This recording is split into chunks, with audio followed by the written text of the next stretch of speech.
Hey guys, Eric here from Bloat Games coming at you today, doing a little retro review. The only retro review I've done so far was for a Palladium product, which was called Rift's Chaos Earth. And I spoke about it and let you know that, it's kind of a hidden gem and something that, if you're looking to get into, rifts and stuff like that, Chaos Earth would be a great place to start and stuff. And then today I was looking at my shelf of Rift books and longingly remembering all the good times, and I started thinking, and so I thought I would do a little retro review and start with Rift's World Book 1, Vampire Kingdoms. Now I know that there's been an updated version of this, and updated and expanded. I'm old school. I also got the Kevin Long cover, which is one of my favorite covers of all time. So I love the way it looks with the Master Vampire with all of the minions around and the pyramid in the back. I kind of wanted to go over a couple things that run inside this and let you know that you can have a full campaign and never leave the Vampire Kingdom. For those who don't know, the Vampire Kingdom is located in Mexico, in Rift's Earth. So it's out of the reach of the Coalition.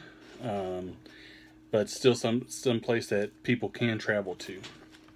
So when the book starts off, it goes through and it's got a note letting you know that that vampires are not real, and then it, even shares some thoughts by the authors. Now, vampires, according to Rift's Earth, actually stem from these intelligent organisms that come from, they call them vampire intelligence. They come from other dimensions, and they create master vampires who then go on and can create secondary vampires and stuff like that. And they're all statted out, so you can go find an intelligence and you can kill the intelligence. Like here's one picture of a vampire intelligence, big giant vampire. One thing that's really cool about the vampires in Rift's Earth 2 is unlike regular humans, their bodies are hardened and they're MDC, and they do MDC damage. So if you go down there, even with like a big power armor like a glitter boy or something, vampire, if it lashes onto that armor, it can eventually tear its way into you. So you got to watch out for that. So there's also, aside from the vampire intelligence, there's also the master vampire. Then you get into what would be called optional player classes or racial creature classes, or racial character classes. Pardon me. They got the secondary vampires, wild vampires. It goes through things that you should know about playing vampires as characters. Things like vampire bites, starvation. The rules for being a vampire, your mind control, metamorphosis. Psionic powers for vampires. Their super regeneration, which this is one of my favorite pieces of art in all role-playing games right there. Shows what happens when you take the stake out of a vampire and how quickly it comes back and is ready to attack you. Of course they have eternal life, all that stuff. The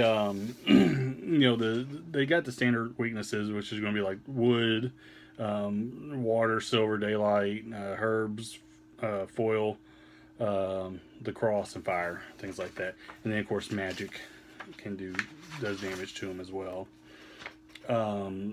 Techno wizards create anti-vampire stuff. There's also the Psy Stalkers and what would be known as dog boys or mutant dogs and dragons, and what the effects they have on vampires. They can attack them and do damage. Then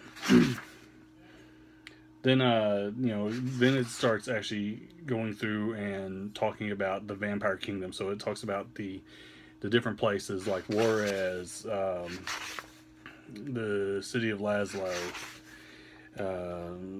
It talks about what there is in like vampire towns. Here's a map of the Vampire Kingdom. It goes on, the Mexican Empire, New Del Rio, the strongholds of man, El Paso, There's anthropomorphic cats and canines in this, so you can play a dog man or a cat person. There's trogs, Dybbuk's, just all kinds of stuff. Like, and like you be a gang member, so like the city of Juarez has a real problem with gangs and stuff, and there's the Sykes. They're a big gang of like side stalkers. Just all kinds of stuff. The Guard, the Night Masters, and then it's going to go through and really just tell you all kinds of stuff. There's also these traveling circuses, which are like traveling freak shows, and you can be a part of that. There's also kind of has a Wild West feel to it. Ooh, that's some cool art. Let's show this off.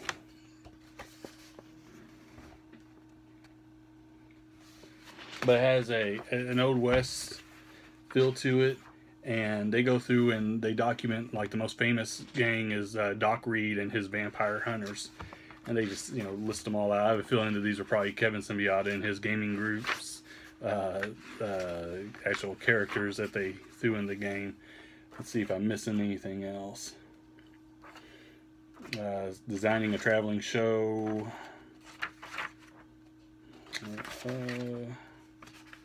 Oh, here we go. We got some more humans and DBs and sci-fis. There's just all kinds of stuff that you can be a bone cruncher. Oh, come on. Look at that. It goes on. It talks about the mysteries of the Yucatan and what's down in that region. It talks about like the Incan pyramids and the Phantom region. All kinds of good stuff. I know I've kind of flown through this, but I kind of wanted to just give you an overview of what the whole book was like. This book is a fun time. When I first started playing Rifts, and we had like the first Rifts book, we had this and Atlantis. We spent a lot of time down in South Texas and making runs over into Mexico and battling vampires, and we had vampire characters and just all kinds of stuff. So if you're looking for another good place to start off in Rift Earth, book one, or excuse me, World Book One, Vampire Kingdoms is a great place to start. Hope you enjoyed it. If you like my videos, please click the like button and subscribe. Feel free to share. And I'd love to hear your thoughts on the Vampire Kingdoms. Have a nice day.